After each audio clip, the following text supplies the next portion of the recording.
Hello students, this is Kanchan's Commerce again.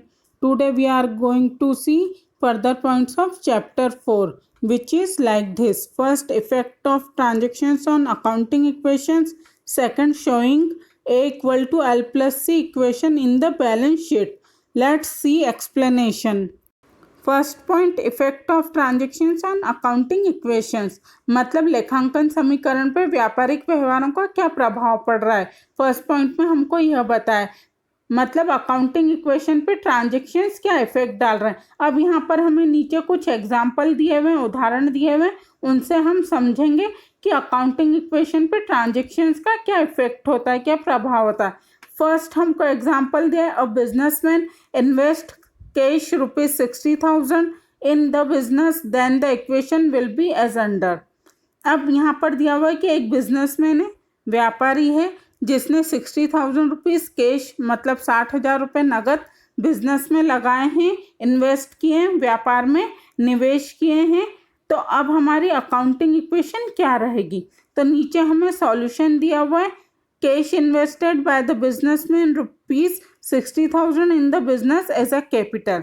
अब हमने जैसा कि थ्योरी में इससे पहले वाले वीडियो में समझा था कि जितना हम कैश बिजनेस में लगा रहे हैं वही कैश हमारा कैपिटल होगा।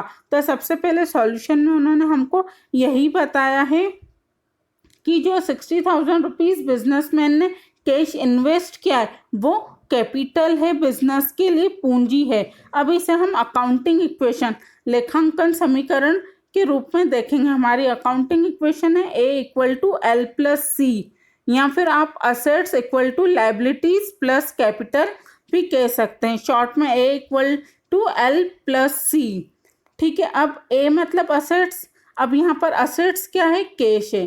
कैश जो है वो हमारी असेट्स होती है। क्यों, नगद हमारा संपत्ति क्यों होती है, असेट्स मतलब संपत्ति, कैश मतलब नगद।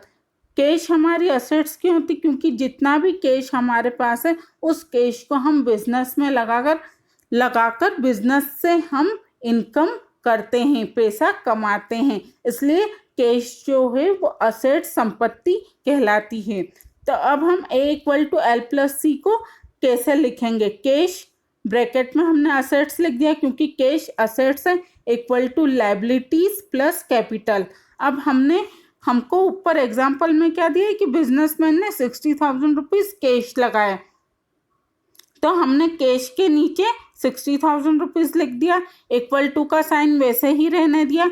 लाइबिलिटीज अभी हमारे पास कुछ भी नहीं है, प्लस का साइन लगाया और कैपिटल वापस 60,000 रुपीज़ लिखा, क्योंकि जितना कैश हमने बिजनेस में लगाया है वही कैश बिजनेस के लिए कैपिटल है, पूंजी है।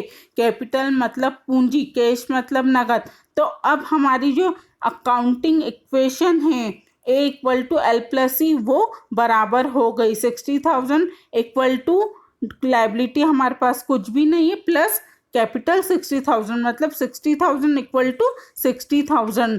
कहने का मतलब ये है कि हमारी असेट्स और लाइबिलिटी दोनों साइड्स जो है इक्वल आ गई है। अब इसी तरह हम एक और ट्रांजेक्शन देखते हैं और उसका अकाउंटिंग इक्वेशन पर क्या इफेक्ट पड़ेगा, क्या प्रभाव पड़ेगा लेखांकन समीकरण पर, उस ट्रांजेक्शन का व्यापारिक व्यवहार का हम यह समझेंगे। हमारा एक और ट्रांजेक्शन है सेकंड वाला, when the businessman purchases furniture of rupees 10,000, machinery of rupees 8,000 and goods of rupees 12,000 from this cash, then the equation will be as under. अब जब बिजनेसमैन ने, व्यापारी ने 10,000 रुपये का फर्नीचर खरीदा, 8,000 रुपये की मशीनरी खरीदी और 12,000 रुपये का गुड्स मतलब माल खरीदा, तो हमारी अब अकाउंटिंग इक्वेशन क्या रहेगी। तो इसमें सॉल्यूशन सबसे पहले इन्होंने हमें फर्नीचर, मशीनरी और गुड्स दिया हुआ है क्वेश्चन में। कैश हमको नहीं दिया है, तो हमको सबसे पहले कैश बैलेंस को फाइंड करना है यहाँ पर, ठीक है। तो उसके लिए हम सबसे पहले यहाँ पे लिख देंगे कैश बैलेंस और उसके आगे क्वेश्चन मार्क लगाएंगे। फिर कैपिटल 60,000 जो कि हमने अभी इससे पहले वाले इक्वेशन में फाइंड किए कि 60,000 रुपये की कैपिटल है, पूंजी है। फिर फर्नीचर 10,000 रुपीज़, 10,000 रुपये हमको क्वेश्चन में ही दिया हुआ है। मशीनरी 8,000 रुपये ऊपर हमको क्वेश्चन में दिया है। गुड्स 12,000 रुपये, वो भी हमें ऊपर क्वेश्चन में दिया। अब हमें कैश बैलेंस फाइंड करना है, तो हम यहाँ पर अपनी इक्वेशन लिखेंगे। Cash balance equal to capital minus bracket में furniture plus machinery plus goods. ठीक है, एक बार फिर से समझेंगे। Cash balance equal to capital minus bracket में furniture plus machinery plus goods, फिर ब्रैकेट क्लोज कर देंगे। अब हमें कैश बैलेंस फाइंड करना है, तो हम वैल्यू लिखेंगे। ठीक है, कैपिटल हमारे पास 60,000 रुपीज़ है, माइनस का साइन लगाया, ब्रैकेट में हमने फर्नीचर 10,000 रुपीज़, मशीनरी 8,000 रुपये और गुड्स 12,000 रुपये लिखा और ब्रैकेट को क्लोज कर दिया। अब हमने 60,000 में से इन तीनों को माइनस करना है, तो सबसे पहले हमने इन तीनों को प्लस किया। 10,000 प्लस 8,000 प्लस 12,000, तो ये हुए 30,000। तो 60,000 में से 30,000 माइनस किए तो 30,000 हमारा कैश बैलेंस आ गया। अब हम इसे अकाउंटिंग इक्वेशन में कैसे शो करेंगे वो हम आगे देखेंगे। Accounting equation A equal to L plus C, या फिर assets equal to liabilities plus capital. ठीक है, अब हमें इस इक्वेशन में शो करना है, तो हम सबसे पहले यहाँ पर असेट्स फाइंड करेंगे। तो असेट्स हमारी जो है मतलब संपत्ति, वो हम कैसे फाइंड करेंगे। हम पहले इक्वेशन लिखेंगे। Assets equal to cash plus furniture plus machinery plus goods.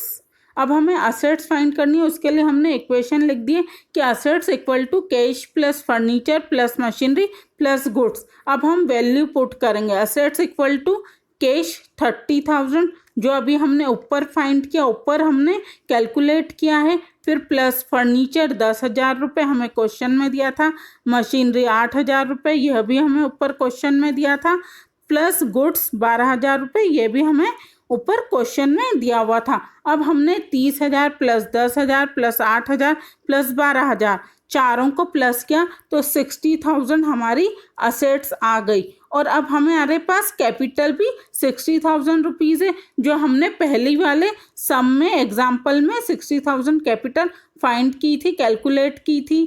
ठीक है, तो कैपिटल भी 60,000 है और असेट्स भी 60,000 हो गई। अब हमने फिर से इक्वेशन लिखी, assets equal to liabilities plus capital, मतलब असेट 60,000 इक्वल टू लाइबिलिटीज कुछ भी नहीं है, डैश लगा दिया, प्लस का साइन लगाया और कैपिटल के नीचे 60,000 लिखा, मतलब assets equal to liabilities plus capital, assets plus liabilities दोनों साइड जो है इक्वल हो गई। अब हम सेकंड पॉइंट देखेंगे, showing A equal to L plus C equation in the balance sheet. Balance sheet में अब हम A equal to L plus C equation को शो करेंगे। अब यहाँ पर एक एग्जाम्पल के थ्रू समझाया हुआ है कि कैसे अकाउंटिंग इक्वेशन को बैलेंस शीट में शो करना है। For example, if a businessman starts a business by investing ₹2 lakh of his own and ₹3 lakh from Ajay, in balance sheet it will be shown as under।